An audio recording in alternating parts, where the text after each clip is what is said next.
Think of some of the best antagonists throughout the history of film. What do they all have in common?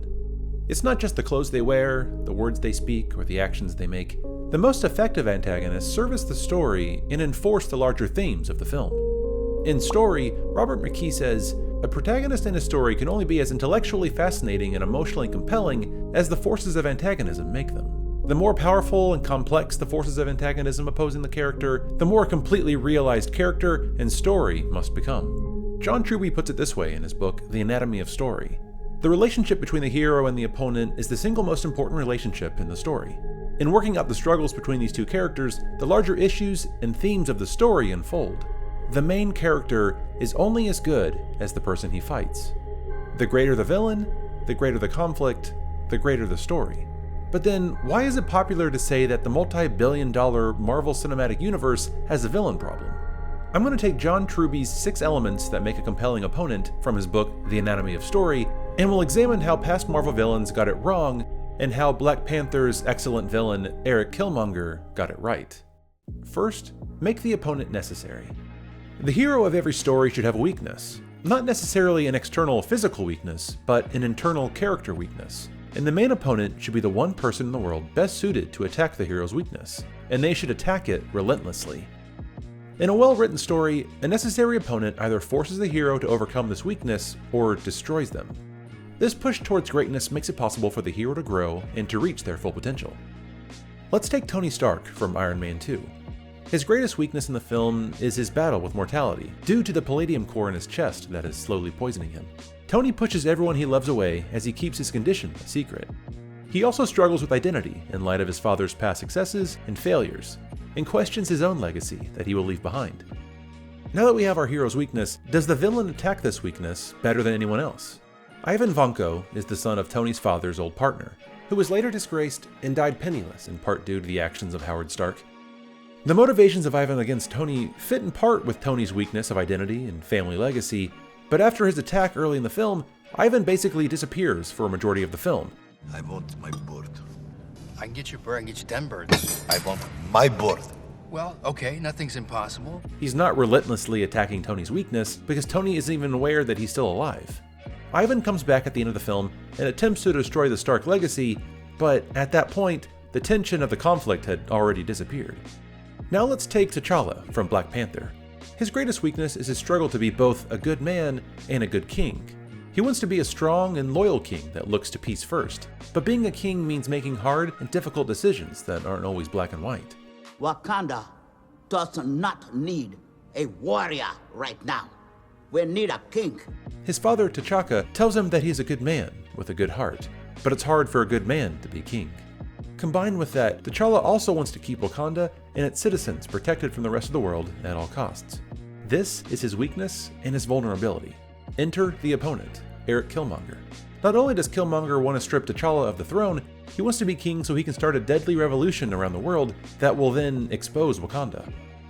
Every one of Killmonger's desires is in direct conflict with T'Challa's. T'Challa wants peace, while Killmonger wants war. T'Challa wants to be a loved king, while Killmonger wants to be a feared king. T'Challa wants to protect Wakanda, while Killmonger wants to expose Wakanda. Each of these weaknesses are relentlessly attacked by Killmonger, which effectively creates drama and tension throughout the entire duration of the film. Second, keep the opponent in the same place as the hero. This might seem like an odd concept in our day-to-day lives, because when two people don't like each other, they tend to go in opposite directions. That's because two people with antagonistic characteristics are prone to clash and create drama. If I see a situation pointed south, I can't ignore it. Sometimes I wish I could. No, you don't. No, I don't. Sometimes I want to punch you in your perfect teeth. But I don't want to see you gone. We need you, Cap. So far, nothing's happened that can't be undone if you sign. So when constructing a story, that's precisely why you want to put the hero and the villain in the same place. It creates conflict. This is why in Captain America: Civil War, Iron Man serves as a much more effective and captivating opponent to Captain America than Zemo. Though I like the idea of an average person pulling the strings from behind the curtain, it just wasn't as engaging since they were hardly in the same space together. Whereas every scene with Captain America and Iron Man in the same room was immediately tense and dramatic because of their consistently clashing philosophies on display. Though T'Challa and Killmonger don't share a lot of screen time, whenever they do, it always consists of either a verbal conflict or a physical conflict. And once Killmonger usurps the throne from T'Challa, the antagonistic force is felt even when they are separated, because Killmonger is now in T'Challa's rightful place in Wakanda, surrounded by his closest friends. In a way, the country of Wakanda and its inhabitants represent T'Challa, and Killmonger's presence threatens everything that T'Challa loves, creating drama in the story. Third, make the opponent human. Now, this doesn't necessarily mean that the opponent can't be a machine, animal, or an alien, but the opponent needs to be as complex and layered as the hero. Just like the hero, the opponent should have weaknesses, and goals based on those weaknesses. They should also have great power, status, or ability, which puts pressure on the hero. In a way, the opponent should be some form of a double to the hero. They should compare with, contrast with, and help define each other. In Captain America: First Avenger, they attempt the double opponent, Captain America as the super soldier, Red Skull as the super Nazi, but Red Skull falls into the same pit of mediocrity as many Marvel villains because they aren't complex and layered enough as a fully realized human. Their entire goal is power, and because of that, villains like Red Skull, Ronin, Malekith, Caecilius, and Hela are quickly reduced to archetypes. The double opponent as Killmonger works because he is T'Challa's cousin, and because they are a perfect mirror image of the other, which helps us compare, contrast, and define both characters in light of the other. And as opposed to the previous villains that sought power as their entire goal, Killmonger merely sought power as the means of getting to his deeper, more profound goal, which we will get to later. Fourth, give the opponent certain similarities to the hero. Similar to the previous element, it's crucial that the hero and opponent have strong similarities between them. Only then will their differences stand out so much louder. By giving the hero and opponent certain similarities, you also help your hero from being 100% good and your villain from being 100% evil. This black and white way of thinking breeds bland, one-dimensional characters. When we stop thinking of characters based on polar opposite extremes, we're finally able to view characters not as purely good and evil, but as fully functioning characters with weaknesses and needs. There are a number of similarities between T'Challa and Killmonger. They are both cousins and so share the same bloodline, they are both great warriors, and they both want to protect their African brethren and heritage. This helps us understand both characters and shows us the many layers they're operating within. But then we see that T'Challa is merely focused on protecting the citizens of Wakanda, while Killmonger wants to protect Africans fighting oppression all over the world. And it's in that one major difference that we get a vivid picture of both characters and their wildly different upbringings and motivations. We're able to see that neither character is 100% good or evil. Point of view is a major factor in separating and defining characters. And it's because of T'Challa's and Killmonger's differing points of view that they both fully believe that what they're doing is right. Which leads us to fifth, give the opponent values that oppose the values of the hero. Every choice and action the hero and the opponent make are based on their specific set of beliefs and values. It's these beliefs and values that make up the character's point of view of the world. And it's when these clashing beliefs and values meet in the form of the hero and the opponent that conflict is created. You want to protect the world, but you don't want it to change. There's only one path to peace: the Avengers' extinction. A big problem with Ultron and Ego from Avengers: Age of Ultron and Guardians 2, respectively, is that they are almost too big and broad for their own good.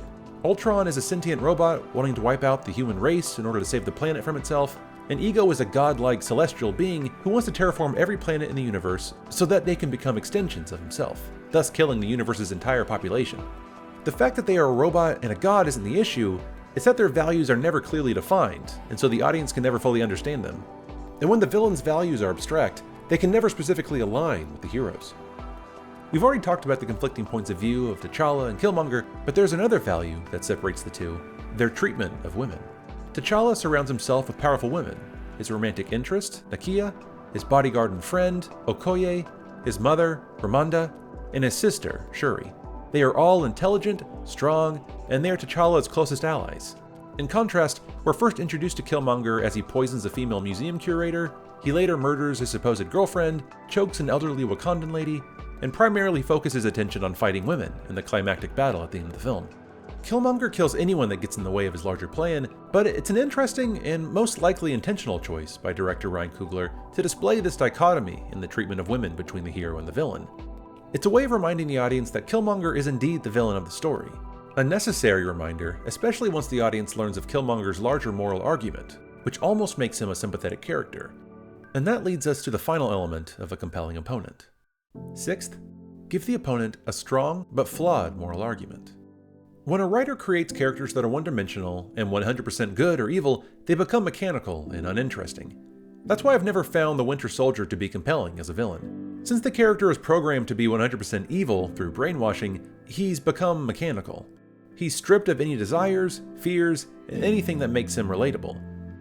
That's not how people are in real life. There's hardly ever a clear sense of pure evil and pure good, right and wrong in our day-to-day lives. And in order to have engaging heroes and villains in a story, both need to believe that they have chosen the right path, and both need to have reasons for believing so.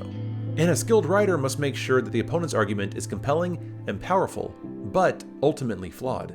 Operating in this gray area of morality is where interesting, dynamic, multi-layered characters are born. This element has never been more fully realized and examined in a Marvel villain than Killmonger. Villains like Obadiah Stane from Iron Man and Darren Cross from Ant-Man are rich businessmen who want more money. That's not a strong moral argument, so they're quickly reduced to stereotypical evil, greedy businessmen. An audience is never able to understand their argument, which makes them boring characters. Marvel did a better job with Spider-Man Homecoming's Adrian Toomes. He too wanted money, but at least he was introduced to the audience as a sympathetic, blue-collar character, struggling to provide for his family. Those people, Pete, those people up there, the rich and the powerful, they do whatever they want. Guys like us, like you and me, they don't care about us. It's not completely black and white, which helps the audience consider his desperate, but inevitably flawed moral argument. For Killmonger, his argument to help Africans around the world suffering from oppression is a strong one, and one an audience can immediately sympathize with. But his way of seeking freedom and power through death and warfare was inevitably a flawed argument. But what really makes the conflict between T'Challa and Killmonger so dynamic is that T'Challa's argument is flawed as well. His desire is to protect Wakanda only, leaving him blind and ignorant to the plight of Africans across the globe. His argument to do nothing is just as flawed as Killmonger's. What makes Killmonger's argument even more satisfying is that his point of view bleeds into T'Challa's, sparking a change in his moral philosophy that eventually creates good, as T'Challa begins building outreach centers throughout the world to aid and inspire Africans. Here's what Black Panther co-writer Joe Robert Cole says about Erik Killmonger. The best villains are the ones that have a point of view that is relatable and that you can empathize and sympathize with. And sometimes it's how far you take things that make you a villain, not the reason behind it. And we tried to explore that in a personal way with his character, and I think it was an effective way of really humanizing him as our anti-hero, in a way. And T'Challa, our hero, ultimately ends up at the same philosophical place, I think, that our villain is at the end of the movie, through his interaction with the villain. There have been some really strong villains in the Marvel Cinematic Universe. Loki has become a fan favorite, and that's in part because the character encompasses a number of these 6 elements. But even his ultimate desire for power renders him one-note and mechanical at times. No other Marvel villain has been so fully realized like Erik Killmonger. He's a perfect match physically and morally to T'Challa, is able to attack his weaknesses like no one else, is sympathetic in a number of ways, and ultimately helps spark a change in T'Challa for good. A main character is only as good as the person he fights. And that's what makes Killmonger, T'Challa, and the entire story of Black Panther so exceptional. Hey everyone, thanks so much for watching. I really hope you enjoyed this essay. It was really a lot of fun to make, and going through all of the past Marvel movies, good and bad. I really hope you enjoyed it, and if you did, please like it and share it with a friend. And leave me a comment below. Tell me if you think I got it right or wrong, your thoughts. Tell me who your favorite Marvel villain is. Also, if you'd like to donate financially to entertain the Elk, I'll leave a link below.